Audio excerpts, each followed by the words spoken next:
Decentralized finance relies on scale. Billions of dollars in liquidity constantly move across the blockchain. But right now, all of that capital is heavily constrained by a core architectural limitation in how decentralized exchanges operate. Look at how traditional ETFs handle their underlying costs. Centralized fund administrators take a manual cut, usually a tiny percentage of the total assets, to cover their operating expenses and generate yield. Standard automated market makers in decentralized finance do the exact opposite. When a user makes a trade, the protocol leaves the trade fee inside the liquidity pool. Those fees automatically compound the value of the pool's reserves, directly benefiting the liquidity providers. This comparative matrix breaks down monetization mechanics across these systems. When a standard AMM retains those fees, it actively alters the ratio of assets in the reserve. That constant shifting breaks the strict capitalization weightings required to run a true index fund. To build a decentralized index fund, a protocol has to change the plumbing. It must programmatically eject those swap fees away from the active trading pool and pipe that revenue into acquiring synthetic off-chain equities. This mathematical schematic shows how the index protocol achieves its structure through a contract-driven fee interception model. Because of this sequence, the extracted fee never enters the active liquidity pool. This locks the capitalization weightings in place while simultaneously directing a continuous stream of liquid ETH straight to the protocol's treasury. At the end of every epoch, the treasury initiates an automated purchasing sequence.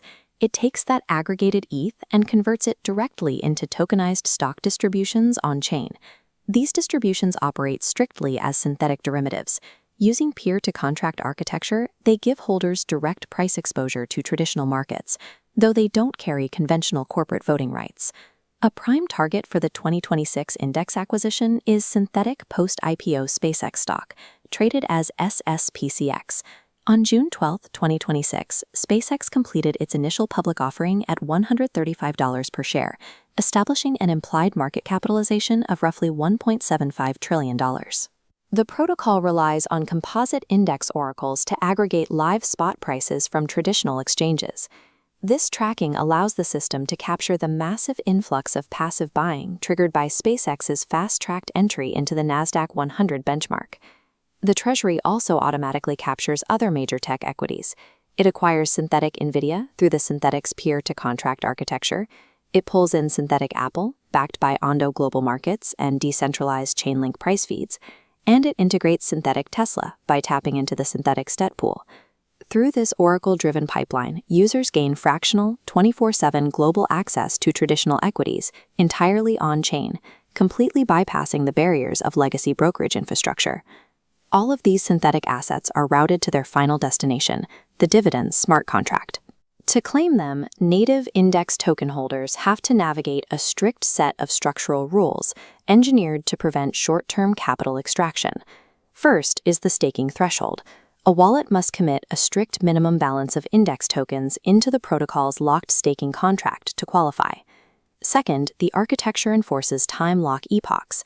Those tokens have to remain locked for the entirety of a 7-day rolling window to activate dividend eligibility. Finally, the contract runs continuous balance verification. If any withdrawal causes the staked balance to drop below that required threshold, the wallet is immediately invalidated for the active epoch. This rigorous sequence ensures that value capture scales linearly with long-term commitment.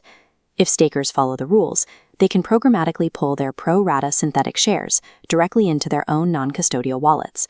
This flowchart illustrates the macro architecture. On-chain volume is extracted as ETH, routed to the treasury, and converted to synthetic equity for stakers. But this model introduces vulnerabilities. High fee friction could trigger severe trading volume decay over time. Beyond volume decay, there is considerable technical risk.